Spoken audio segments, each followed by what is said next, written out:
토마토 전략실입니다. 오늘 정종현 전문가와 함께하겠습니다. 안녕하세요, 전문가님. 네, 안녕하십니까. 네, 안녕하세요. 많은 얘기가 있으세요? 네, 이해했습니다. 예, 그럼 바로 들어가죠.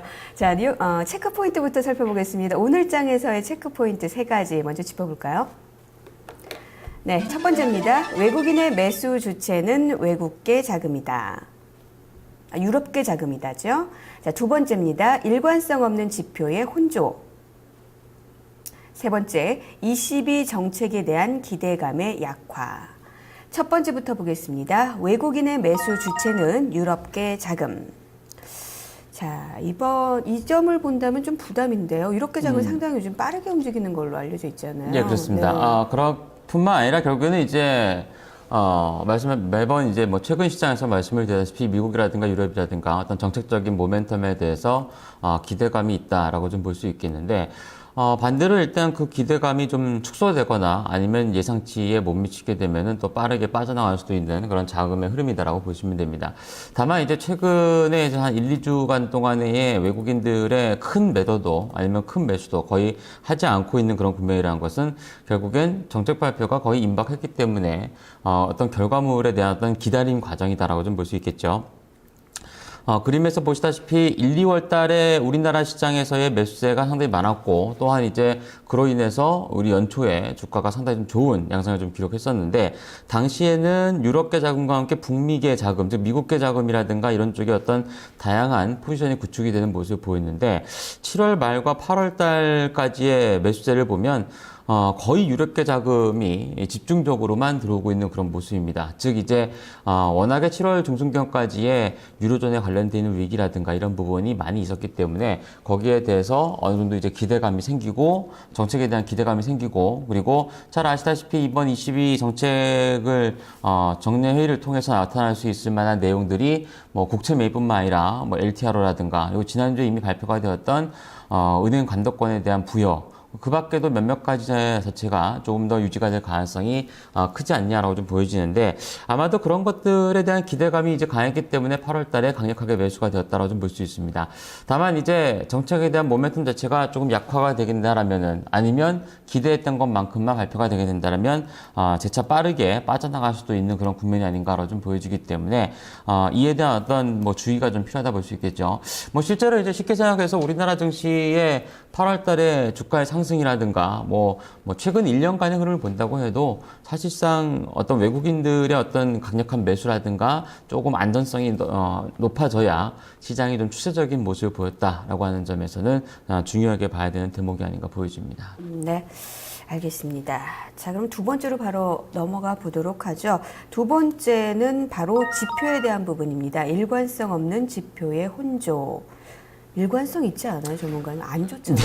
이해했습니다. 네. 일단 대체적으로 보면 그렇게 썩 좋지는 않습니다. 특히 이제 뭐 경제 지표라든가, 특히나 이제 간밤에 발표됐던 미국의 ISM 지표 자체도 당초 한 몇 주 전까지만 해도 굉장히 좋게 나올 거라는 전망이 지배적이었습니다. 일단 계절적인 효과도 있을 것이고, 또한 이제 지표가 좀 안 좋게 했지만 내부적으로 뜯어보면은 뭐 미국의 자동차 판매는 비약적으로 증가를 한다거나 뭐 좋은 재료도 있긴 합니다만, 결국에는 뭐 지표가 좀 안 좋다라고 하는 쪽에서 예상치에는 좀 벗어나는 그런 흐름을 보여줬다는 점은, 결국에는 이제 뭐 경기 상황이 안 좋은 건데, 일전에 이제 어떤 부양책에 대한 강한 기대감이었다라면은 지표가 안 좋아도 일단 향후에 추가적인 경기 부양 가능성이라든가 이런 부분에 대해서 주가가 좀 많이 떨어지지 않는 그런 흐름을 보여야 될 텐데, 뭐 미국 같은 경우가 간밤에 이제 뭐 월요일날 장사에 쉬긴 했습니다만, 쉬는 동안에도 유럽 증시가 많이 올랐음에도 불구하고 하락세를 보였다라는 것도 어떻게 보면 좀 중요하게 봐야 될 것 같습니다.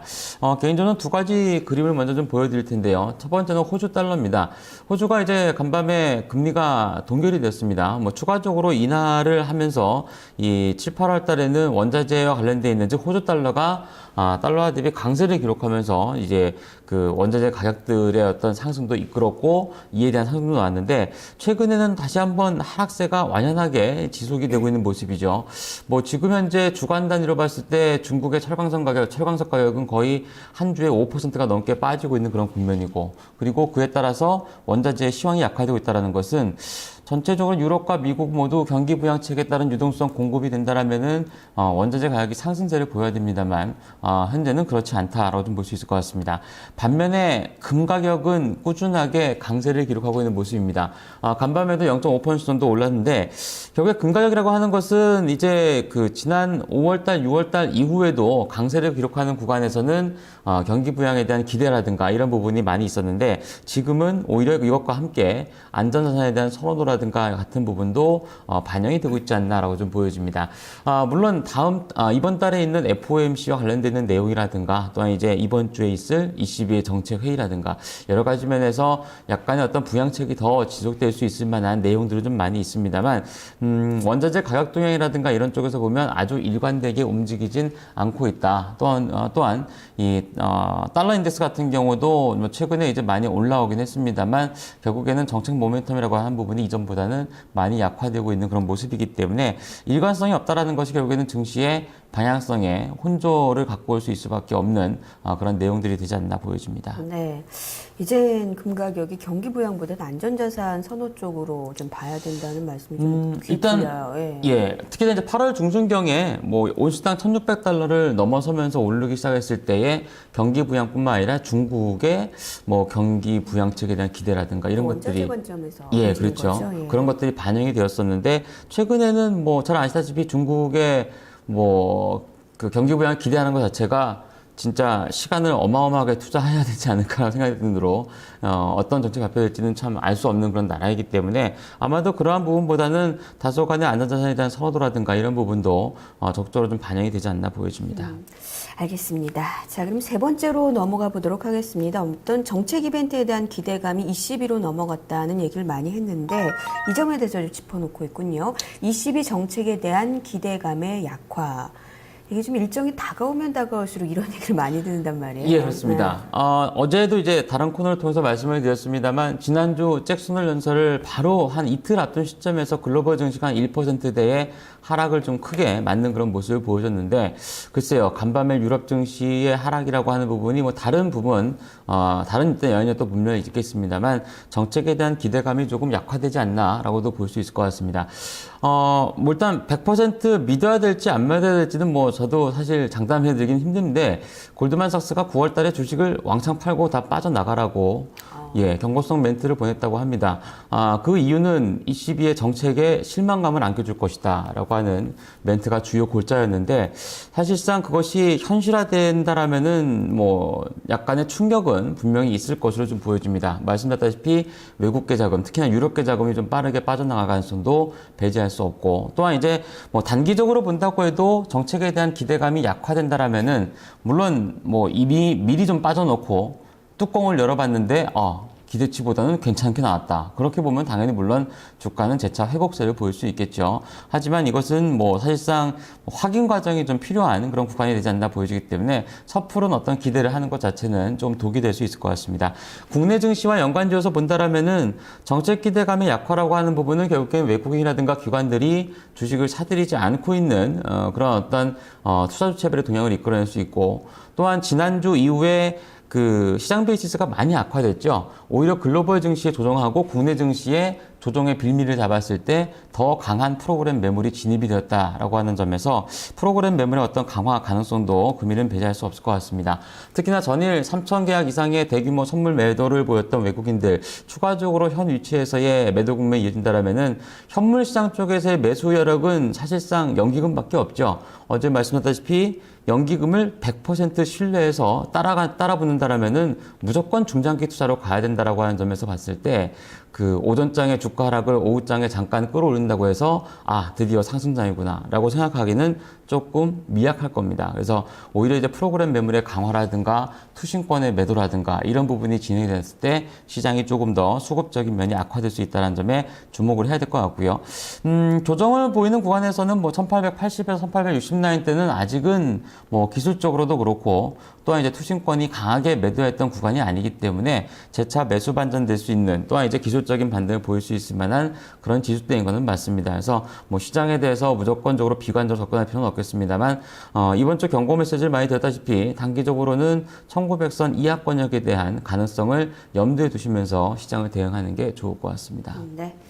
알겠습니다. 자, 이에 따른 종목 대응을 좀 얘기를 해야 될 것 같아요. 롱숏 전략으로 들어가는데 사실 어제 코스닥도 상당히 좀 부담을 느끼는 게 아니냐 네. 이렇게 많았거든요. 예, 어떤 전략을 좀 해볼까요?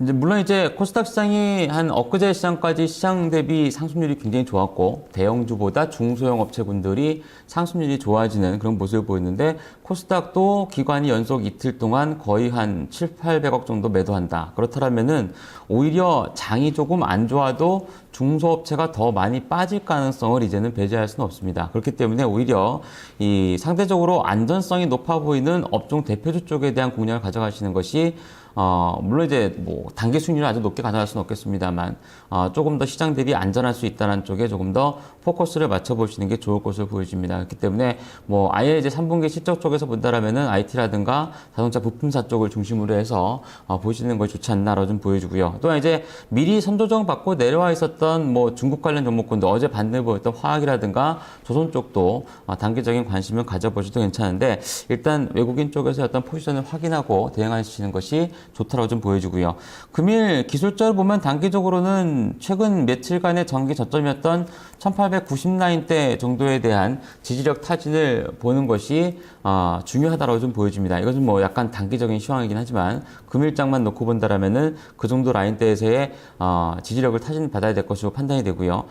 개별주 쪽은 가급적이면은 수익권역이면은 차익 실현을 권고해 드리도록 하겠습니다.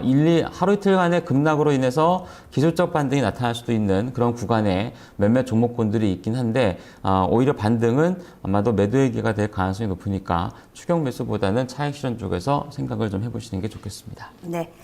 종목을 좀 보도록 하죠. 그러면 좀 대형주 중에서 종목을 꼽으셨습니까? 예, 사실상 뭐 오늘 얼마나 오를지 아주 몇 % 오릅니다. 이렇게 장담 드리기는 뭐 힘든 그런 종목입니다. 대형주 중에서 오늘 최근에 거의 움직이지 않았던 만도를 갖고 왔는데요. 사실 만도가 주가가 오르지 못했던 이유가 좀 있습니다. 한라공조에 대한 인수 부담이라든가 뭐 이런 부분에 대해서 갖고 있는 지금 만도가 갖고 있는 현금 여력과 인수 자금만 비교해 보면은 엄청난 부담이구나. 뭐 이렇게 생각도 해볼 수 있을 것 같은데 최근에 이제 해외에 지주사를 설립하면서 중국 시장에 대한 상장을 통해서 이제 그 자금 조달을 할 것으로 좀 언급이 되고 있는 모습인데요. 아마도 이런 것들이 좀 무난히 마무리가 된다라면은 그동안의 어떤 자금 부담이 상당 부분 좀 완화가 되지 않을까라고 좀 보여집니다.